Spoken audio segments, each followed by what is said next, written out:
Good morning student. आज हम बात कर रहे हैं डिमांड फॉरकास्टिंग का मीनिंग और उसके इम्पॉर्टेंट फीचर्स की। प्रीवियस वीडियो में हम लोगों ने डिमांड और इलास्टिसिटी ऑफ डिमांड के बारे में डिस्कस किया था। देखिए, डिमांड फॉरकास्टिंग का एक सिंपल सा अगर मीनिंग बात करें तो इसका मतलब होता है कि आप मांग पूर्वानुमान यानी कि डिमांड पता लगाना चाहते हैं कि भविष्य में एक निश्चित समय अवधि में यानी कि एक स्पेसिफाइड टाइम पीरियड में आपके प्रोडक्ट की, आपके उत्पादन की क्या मांग होगी, तो उसका पता लगाया जाता है। ये पता लगाना इसलिए भी आवश्यक है कि एक उत्पादनकर्ता अपना प्राइस डिटर्मिनेशंस और प्रोडक्शन उसके अकॉर्डिंग ही कर पाए। तो ये जो डिमांड फॉरकास्टिंग होता है ये मोस्टली आपके जो पास डेटा होते हैं यानी कि जो आपके भूतकालीन आंकड़े होते हैं उस पर डिपेंड करता है। तो सबसे पहले हम इसका मीनिंग और उसकी दो डेफिनेशंस की बात करते हैं कि डिमांड फॉरकास्टिंग होता क्या है। देखिए, मांग पूर्वानुमान का अर्थ कह सकते हैं निश्चित किसी अवधि या कह सकते हैं निश्चित किसी भावी अवधि में वस्तु की संभावित मांग का पता लगाना है। यानी भविष्य में आपकी वस्तु की क्या डिमांड रहेगी उसका पता लगाना चाहते हैं। The meaning of demand forecasting is to estimate the likely demand of the commodity during specified time period. ध्यान रखिएगा, निश्चित भावी अवधि, एक टाइम पीरियड के लिए आप पता लगाना चाहते हैं जिसे मूल्य और मात्रा दोनों में व्यक्त किया जा सकता है। प्राइस और क्वांटिटी दोनों में हम बता सकते हैं। ध्यान रहे कि इस प्रक्रिया में किसी वस्तु की मांग के भूतकालीन आंकड़ों का विश्लेषण करके भविष्य की किसी निश्चित अवधि की संभावित मांग की कल्पना की जाती है। यानी कि हम जो इसमें जो एनालाइज किया जाएगा वो पास्ट डेटा यानी जो आपके भूतकालीन आंकड़े होंगे, जो आपने लास्ट ईयर के जो डेटा रहेंगे उसको विश्लेषण किया जाएगा, उसका एनालाइज करके भविष्य में यानी फ्यूचर की जो डिमांड है उसका पता लगाया जाएगा। अदर वर्ड्स यानी अन्य शब्दों में हम कह सकते हैं एक फर्म की भावी विक्रय योजना के अंतर्गत भविष्य की एक निश्चित अवधि के लिए संभावित मांग या बिक्री का अनुमान लगाना ही मांग पूर्वानुमान कहलाता है।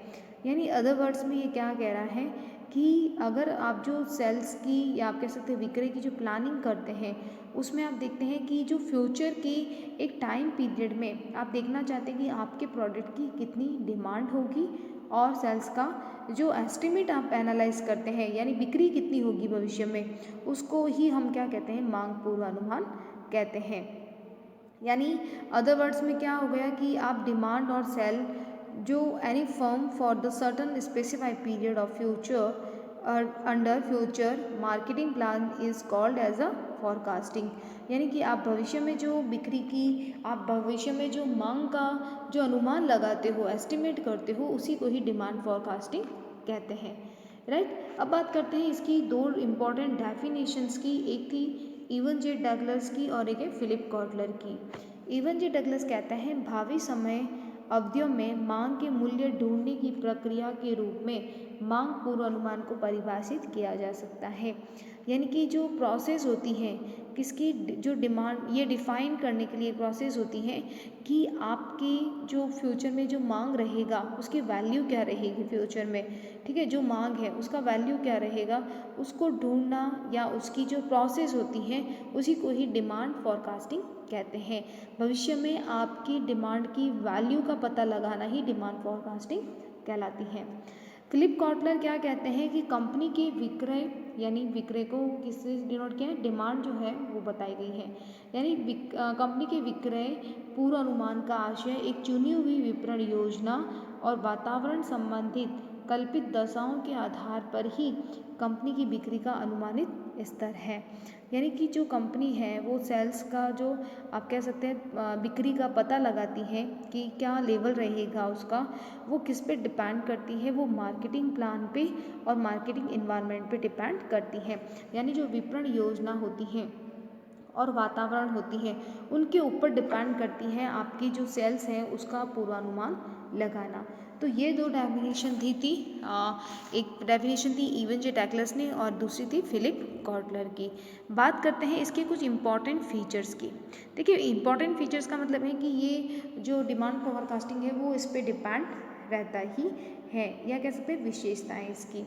देखिए पहली विशेषताएं क्या कह रही हैं आपकी, पहली विशेषता कह रही है मांग पूर्वानुमान में भूतकालीन आंकड़ों का वर्तमान परिस्थितियों में समायोजन किया जाता है। यानी कि जो डिमांड फॉरकास्टिंग है, in demand forecasting past data is adjusted with the present सर्कमटेंस।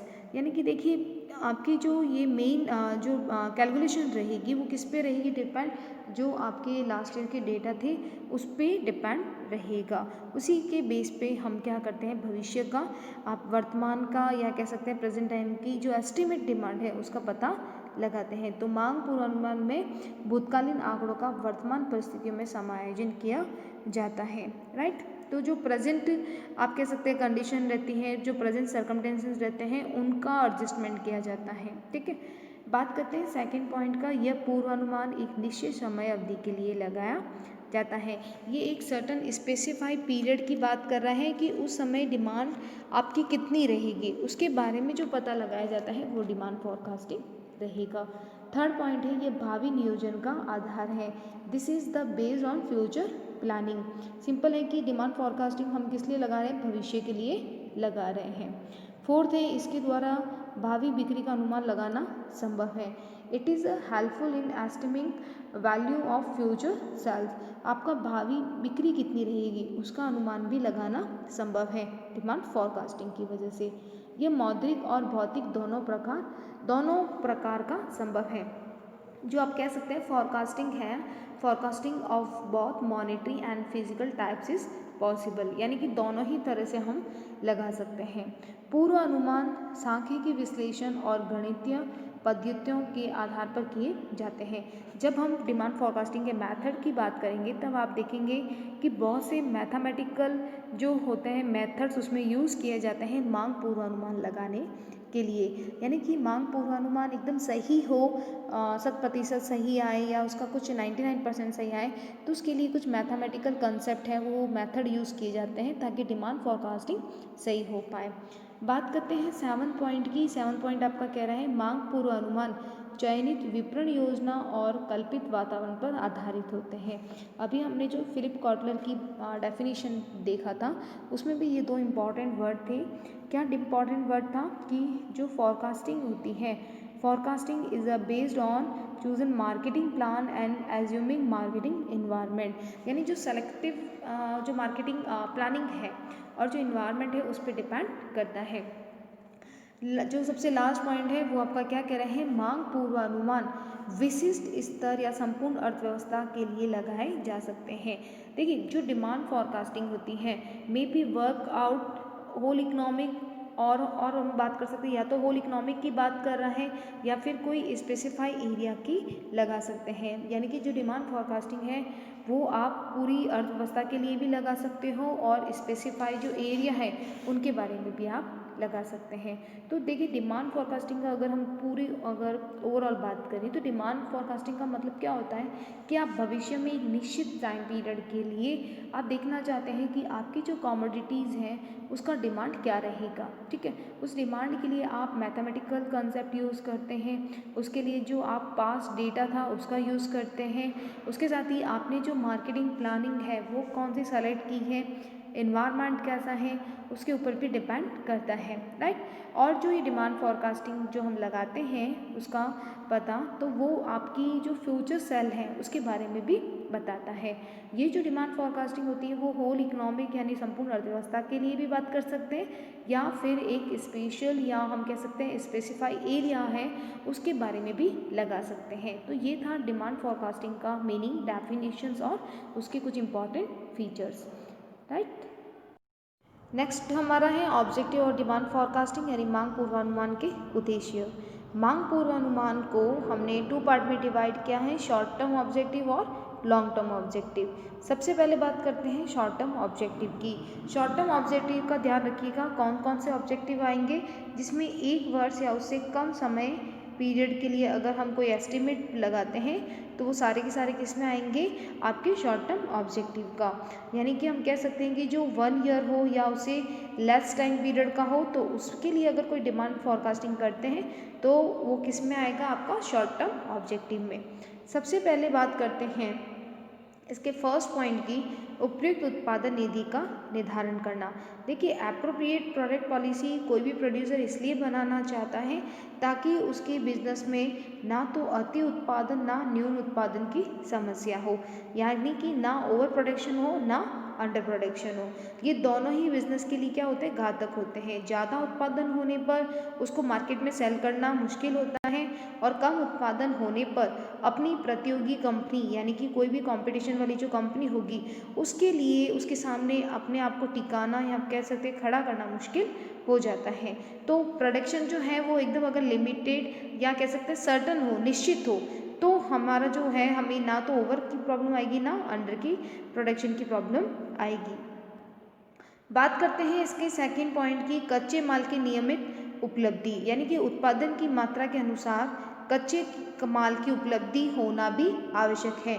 जो हम प्रोडक्शन करना चाहते हैं उसके लिए रेगुलर रॉ मटेरियल क्या होना चाहिए जिससे उत्पादन कार्य में कोई भी प्रॉब्लम नहीं है।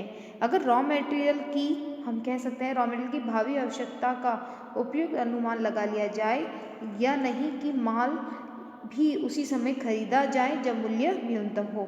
यानी देखिए, जो रॉ मटेरियल है वो बहुत इंपॉर्टेंट होता है प्रोडक्शन के लिए। तो रॉ मटेरियल अगर नहीं होगा, कच्चा माल नहीं होगा, तो प्रोडक्शन का जो काम है वो ढंग से नहीं चल पाएगा, राइट।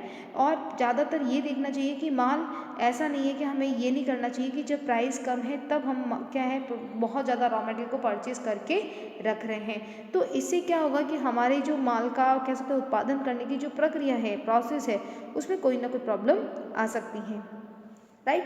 तो हमें प्रोडक्ट जो रॉ मटेरियल है जो कि इम्पॉर्टेंट है उसको पहले टाइम पे पहले ही परचेस करके रखना है, ठीक है, जितना एस्टिमेट आपने अपनी डिमांड का लगाया है। बात करते हैं थर्ड पॉइंट की। थर्ड पॉइंट क्या कह रहा है, श्रम की नियमित उपलब्धि यानी रेगुलर सप्लाई ऑफ लेबर। देखिए, श्रमिकों की आवश्यकता उत्पादन की मात्रा के अनुसार होती है। जितना ज़्यादा आप प्रोडक्शन करोगे उतना ज़्यादा आपको लेबर चाहिए वर्क के लिए।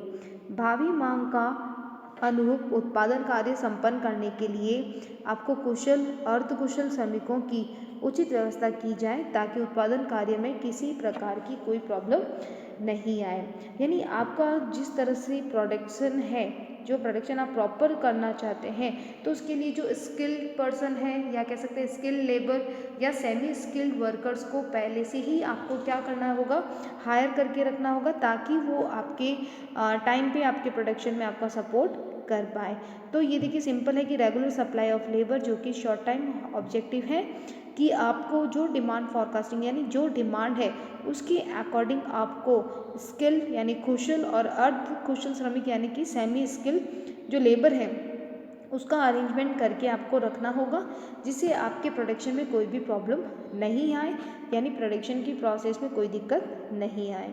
बात करते हैं इसका फोर्थ पॉइंट का। फोर्थ पॉइंट क्या कह रहा है, उपयुक्त मूल्य नीति का निर्धारण यानी determination of appropriate price policy. देखिए, मांग पूर्वानुमान का एक मेन ऑब्जेक्टिव सबसे होता है कि आपकी प्राइस पॉलिसी डिटर्मिनेशन करना। जब मूल्य नीति का निदान हो जाता है तो बाजार की परिस्थितियों के अनुसार मूल्य में वृद्धि कमी करना संभव होता है। देखिए, कोई भी प्रोड्यूसर जो होता है वो ये चाहता है कि उसका जो प्रोडक्शन है वो उस प्रोडक्शन को सेल करके प्रॉफिट कमाए, लेकिन उसके लिए मेन होता है कि उस प्रोडक्शन की या उस कमोडिटीज़ की क्या प्राइस डिटर्मिनेशन करे, यानी प्राइस का किस कीमत पर उसे मार्केट में सेल करे।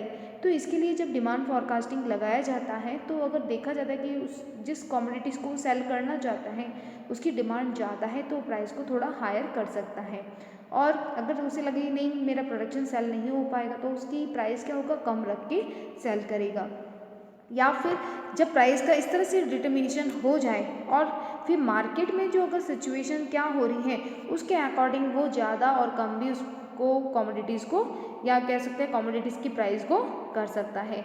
तो प्राइस के ऊपर डिपेंड करता है बहुत ज़्यादा उसका प्रॉफिट। तो वो इस तरह से प्राइस पॉलिसी को बनाना चाहता है ताकि मतलब फ्लेक्सिबल प्राइस पॉलिसी बनाना चाहता है जिसमें वो मार्केट की कंडीशन के अकॉर्डिंग क्या कर सकता है, चेंजेस कर सकता है।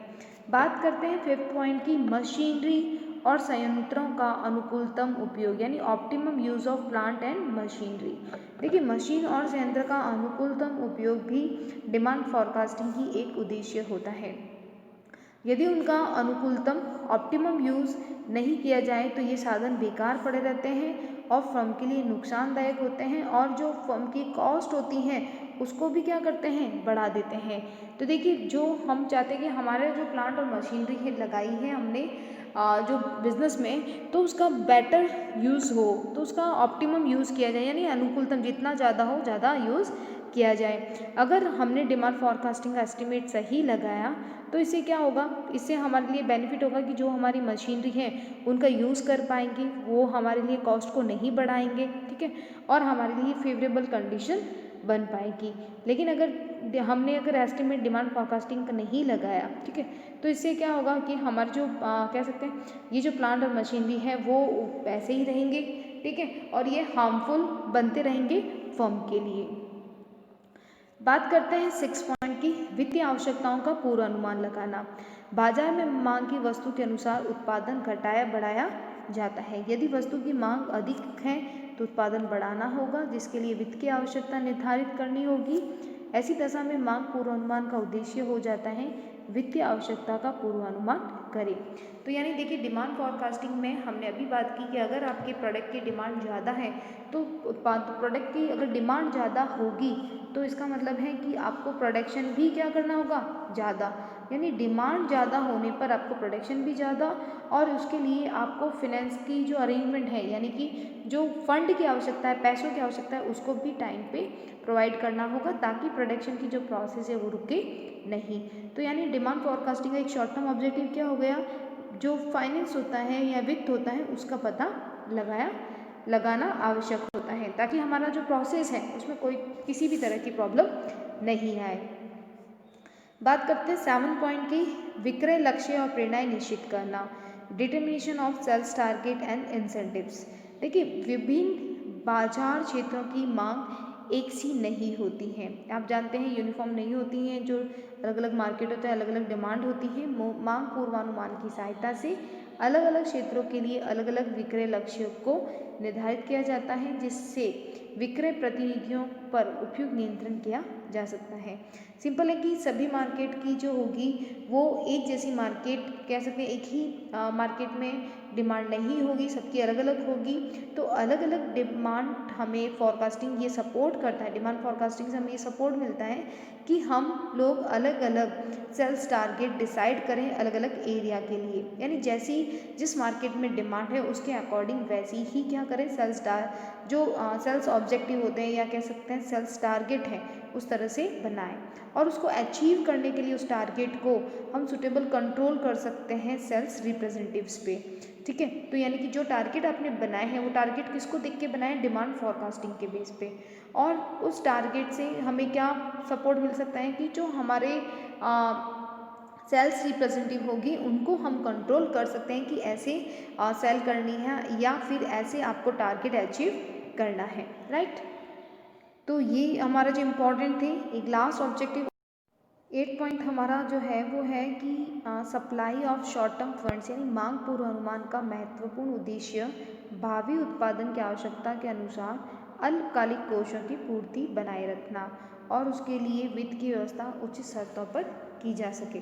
देखिए अगर हम जो डिमांड फॉरकास्टिंग लगाते हैं तो हम चाहते हैं कि हमारा जो प्रोडक्शन है उसके लिए कोई भी प्रॉब्लम नहीं है, उसकी प्रोसेस में कोई प्रॉब्लम नहीं आए, तो उसके लिए अगर कोई शॉर्ट टर्म फंड की आवश्यकता है उस प्रोसेस के लिए तो उस शॉर्ट टर्म फंड का अरेंजमेंट हमें सही शर्तों पर करना होगा। सही शर्तों का मतलब है कि ब्याज की दर, इंटरेस्ट रेट, जहाँ से आप पैसों का अरेंजमेंट कर रहे हैं वहाँ की ब्याज की दर क्या होनी चाहिए, कम होनी चाहिए, यानी लोअर इंटरेस्ट रेट पे आप फंड का अरेंजमेंट कर रहे हैं, राइट। आप जो फंड लेके आ रहे हैं वो लेके आ रहे हैं ताकि आप टाइम पर उसे रिटर्न कर पाएँ, ठीक है, तो आपको सफिशिएंट टाइम पीरियड भी मिल जाए ताकि आप उसका बेटर यूज़ कर पाएँ उस फंड का। तो ये थे इम्पॉर्टेंट 8 जो थे वो शॉर्ट टर्म ऑब्जेक्टिव थे। अब हम बात करते हैं कुछ दीर्घकालीन उद्देश्य यानी कि लॉन्ग टर्म ऑब्जेक्टिव की।